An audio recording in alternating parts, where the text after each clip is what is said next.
मैं आपकी तरफ से हुकूमत से चंद सवालात करना चाहूंगा कि वजीर आजम ने कहा कि खून और पानी एक साथ नहीं बह सकते, आतंकवाद और बातचीत एक साथ नहीं हो सकती।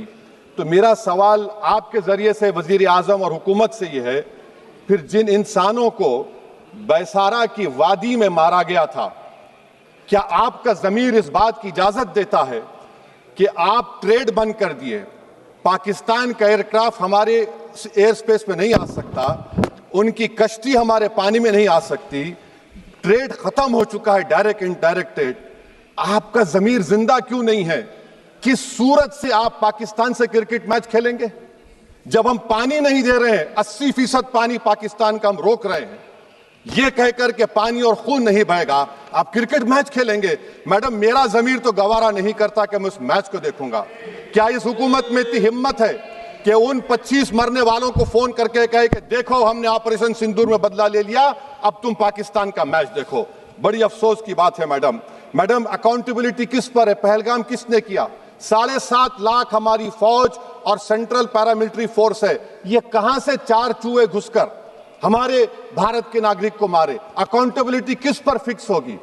एलजी पर फिक्स होगी तो एलजी को बरतरफ करिए, आईबी पर आती है तो एक्शन लीजिए, पुलिस पर आती है तो एक्शन लीजिए, मगर आप ये समझ रहे हैं कि ऑपरेशन कर दिया और हम खामोश लोग भूल जाएंगे। अकाउंटेबिलिटी फिक्स करना पड़ेगा। मैडम, डिटरेंस आपकी क्या है? आपने सर्जिकल स्ट्राइक किया, आपने बालाकोट किया, फिर ये पहलगाम हुआ, तो आपकी डिटरेंस की पॉलिसी नाकाम साबित हुई, कश्मीर की पॉलिसी नाकाम साबित हुई, 370 हटा दिया आपने एक रियासत को यूटी बना दिया और उसके बावजूद भी दहशतगर्द वहां पर पहुंच गए। तो और अफसोस मुझे इस बात का होता है मैडम कि पाकिस्तान को हम जानते हैं, पाकिस्तान और इजराइल इस पूरी दुनिया में एक फेल्ड स्टेट है, और पाकिस्तान के आर्मी चीफ को, जिससे हमारे स्ट्रेटेजिक रिलेशनशिप, इसको अपना दोस्त कहते हैं, उस देश का प्रेसिडेंट उस शख्स को बुलाकर खाना खिलाता है अपने साथ जिसके भाषण से हमारे लोग मारे गए थे। तो क्या आपकी खर्जा पॉलिसी कामयाब हुई? आप देख लीजिए। अच्छा, हमारे देश में एक ऐसी तंजीम है जिसका वजूद नफरत की बुनियाद पर और मजहबी अज़वियत को फैलाने के लिए बनाया गया, उनको तकलीफ है सेकुलरिज्म से, सोशलिज्म से, मगर हमारे संविधान के प्रियम्बल में लफ्ज सॉवरेन है। सॉवरेन का मतलब यह है कि हम खुद मुख्तार हैं, हम हाकिम आला हैं, हम अपने मुल्क के मुकद्दर का फैसला करेंगे। एक गोरा व्हाइट हाउस में बैठकर भारत की सीज फायर का ऐलान करेगा? यह आपका नेशनलिज्म है? अफसोस होता है मुझे सर। मैडम, मैं आपसे पूछना चाह रहा हूं कि अगर एक चचा सैम ऐलान कर रहे हैं तो हमारी फौज पर क्या असर पड़ा होगा? हमारे उन पायलटों पर क्या असर पड़ेगा जो नहीं मालूम कितनी ऊपर आसमानों पर भारत की हिफाजत कर रहे हैं? वो नेवी का सिपाही जो समंदर में खड़ा हुआ है, उसको यह नहीं मालूम हो रहा है कि मेरा प्रधानमंत्री ऐलान नहीं किया, एक गोरे ने ऐलान किया। बड़ा ये आपके कैसा होगा ये?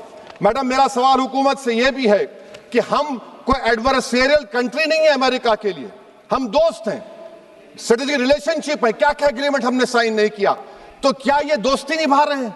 मैडम, मैं हिस्टोरिकल एग्जांपल दे रहा हूं, क्रुश्चेव और टीटो। क्रुश्चेव ने दबाव डाला, टीटो ने कहा मैं नहीं मानता, मैं नैम ज्वाइन करूंगा।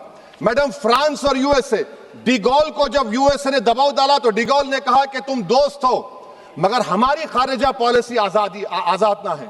मैडम, वहीं पर आप देखिए गुजराल साहब, जिसको कहते सबसे कमजोर थे, वजीर आजम थे, उन्होंने बहादुरी का मजारा है कि रिफूलिंग करने नहीं दिया। वियतनाम 20 साल यूएसए लड़ा मगर झुका नहीं, और हम उनको बोल भी नहीं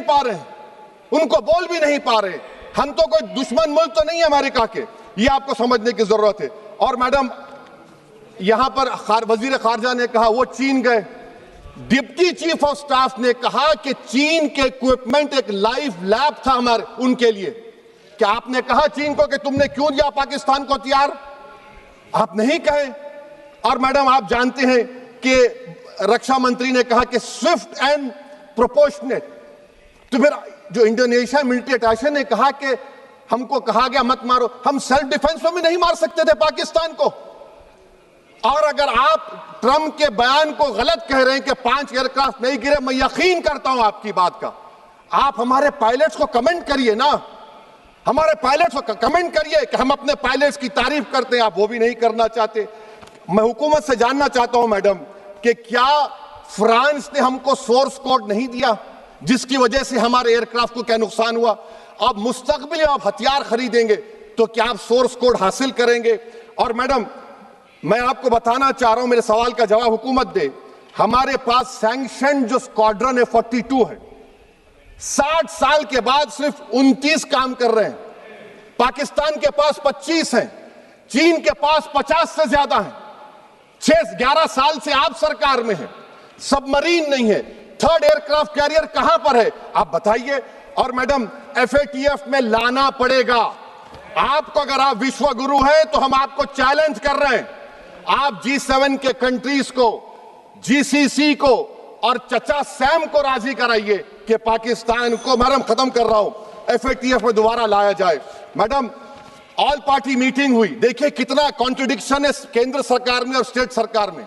ऑल पार्टी मीटिंग में मैं था, केंद्र सरकार ने कहा कि नहीं, बैसारन मिडोस पर तो कोई जा ही नहीं सकता, जून से पहले इजाजत लेना पड़ेगा।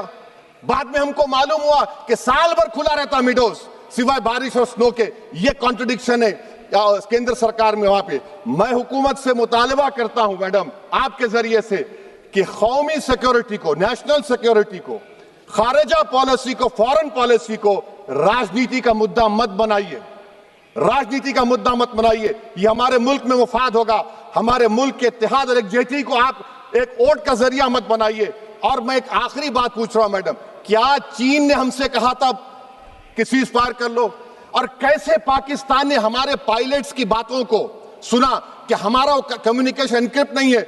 मैडम, आखिर में मैं अपने शेर से इस अपनी बात को खत्म करूंगा कि अपने ही हाथों से सर अपना कटाना है हमें, मादर हिंद पे भेंट चढ़ाना है हमें, किस तरह मरते हैं एहरारे वतन भारत पर, यह तमाशा है जो दुनिया को दिखाना है हमें। ये मैं भारत की उस बहादुर फौज के नाम पे करता हूं, मुसल्ह फौज के नाम पे करता हूं। ये शेर कहने वाला कोई बीजेपी का नहीं था, ये शेर कहने वाले का नाम शेर था, शहीद अशफाकुल्लाह। मैं फिर से हुकूमत से कह रहा हूं, पाकिस्तान टेररिज्म करेगा, आप तैयार हो जाइए। आप चीन से मोहब्बत, कितना इम्बैलेंस हुआ ट्रेड का, कितना इम्बैलेंस हो रहा है चीन से। अच्छा, जब गलवान हुआ उस वक्त भी ट्रंप ने कहा था कि मैं बात करूंगा, हमने कहा नहीं बात करेंगे, जरूरत नहीं है। आज ट्रंप हमारे से पहले बोलता है। इज्जत नफ्स भी कोई चीज होती है, इख्तिदार में कोई यहां रहेगा कोई वहां रहेगा, मगर इख्तिदार में इकबाल होना चाहिए। बदबख्ती की बात यह है कि आपने इकबाल को खो दिया। बहुत बहुत शुक्रिया।